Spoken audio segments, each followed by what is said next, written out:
Maniacs. It's Vanessa here from Math Mania. I'm here to just show you a game that is very popular with our students. It's great for having students, whether they're your students or your own personal children, practice their basic facts without having to do a bunch of drill and kill worksheets. It is called Kaboom. I don't know the original source for this game. It's kind of everywhere, and we've played it for a long time in our classroom. And basically, it's a great game because students can differentiate and focus on the facts they need to practice. So what you do is I just basically give my students a bag of about 20 popsicle sticks. They're blank on both sides.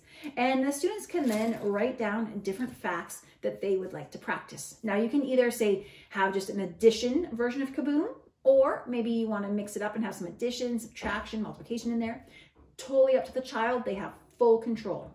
All right. So what you do is you're going to write a fact down on kind of the end of a popsicle stick that you want to practice. So here I've written down 18 minus 7.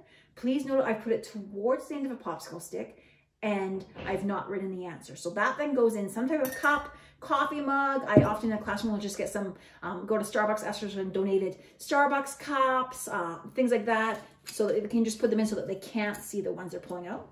Besides doing basic facts, you're also going to want to write the word kaboom on 2 or 3 of your popsicle sticks. So that makes the game a little bit interesting because as you're pulling out the popsicle sticks to answer the questions, if you get a kaboom stick, you have to put all your popsicle sticks back.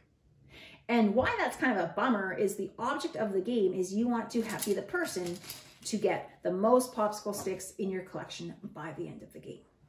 Okay, so what I'm doing now is just getting my sticks filled up with different equations that I would like to practice.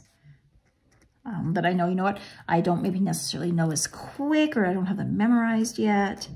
So I'm going to put them in here. I'm also going to remember to write, I only have Kaboom on one of my sticks, so I'm going to make sure I put Kaboom on at least one more of my sticks. Now, to play the game, let's pretend I've got all 20 filled out just for the sake of your time here. You make sure that you put them in so that they are all kind of where the writing is all face side down.